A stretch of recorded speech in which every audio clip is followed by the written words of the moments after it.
Sir, ഇവിടെ ഇന്നത്തെ പത്രത്തിനകത്ത് തന്നെയുണ്ട്. ഈ തിരുവനന്തപുരത്തെ കളക്ടറേറ്റില് ഇന്നലെ തേനീച്ച കൂടളവി കളക്ടറെയും സബ് കളക്ടറെ അടക്കം കുത്തി, എല്ലാവരും ഓടി.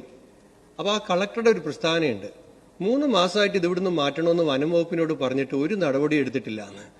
ഈ കളക്ടറേറ്റിലെ തേനീച്ചക്കൂട് മാറ്റാൻ പോലും 3 മാസം ഒരു കളക്ടർ പറഞ്ഞിട്ട് പോലും നടപടി എടുക്കാത്ത സർക്കാരിന്റെ ബില്ലിനെ എന്തിനാണ് സാർ പിന്തുണയ്ക്കേണ്ടത്? ഇത് ഈ സർക്കാരിന്റെ ഭരണത്തിന്റെ കഴിവുകേടിന്റെ ഒരു ഉദാഹരണമായി നമ്മുടെ മുമ്പ് നിൽക്കുകയാണ്.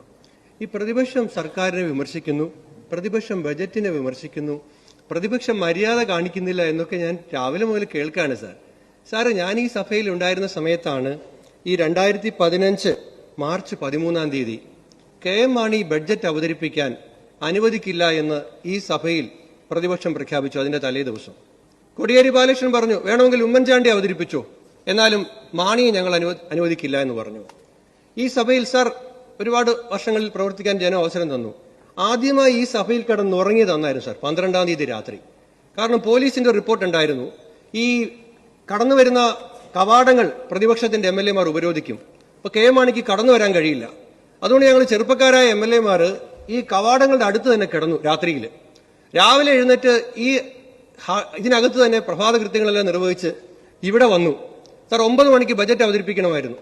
8:45 അന്നത്തെ മുഖ്യമന്ത്രി ഉമ്മൻചാണ്ടി സ്പീക്കറുടെ അടുത്ത് ചെന്നിട്ട് ഒരു കത്ത് കൊടുത്തു. അവിടെ ഇവിടെ ശ്രീ K രാജൻ ഇരിക്കുന്ന 3ാമത്തെ സീറ്റ് അന്ന് മാണി സാറിന്റെ സീറ്റാണ്.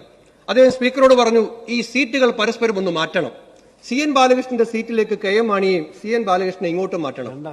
മാണി സാറ് വന്നാൽ അദ്ദേഹത്തിന്റെ ബജറ്റ് വലിച്ചു കയറി കളയാൻ ഒരു സ്ക്വാഡിനെ അവിടെ ഇരുത്തിയിട്ടുണ്ടായിരുന്നു. ഉമ്മൻചാണ്ടി ഒരു ബുദ്ധിയോടെ കാണിച്ചു. സീറ്റ് പരസ്പരം മാറ്റി സ്പീക്കർ ഉത്തരവിറക്കിയെങ്കിലും ആ പ്രസംഗ പീഠം അവിടെ തന്നെ വെച്ചു. അപ്പോൾ ഇവർ കരുതി അവിടെയാണ് മാണി സാർ വരാൻ പോകുന്നത്. പക്ഷേ മാണി സാറിന്റെ ഒപ്പം നടന്ന്, മാണി സാർ തലേ ദിവസം ഇവിടെ നിന്ന് കിടക്കുകയായിരുന്നു. ഞങ്ങൾ എല്ലാവരും കൂടെ പോയി അദ്ദേഹത്തെ കൂട്ടിക്കൊണ്ടുവന്നു. CN ബാലകൃഷ്ണൻ അദ്ദേഹത്തിന്റെ കൂടെയാണ് വന്നത്.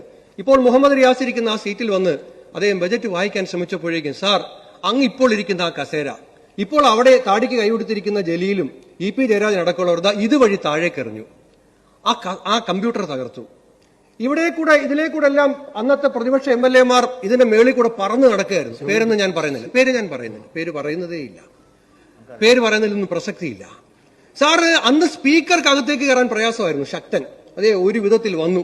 അദ്ദേഹം മാണി സാറിനോട് ബജറ്റ് അവതരിപ്പിക്കാൻ പറഞ്ഞു. മാണി സാർ ബജറ്റ് അവതരിപ്പിച്ചു, കുറച്ചു നേരം വായിച്ചു, പിന്നെ മേശപ്പുറത്ത് വെച്ചു.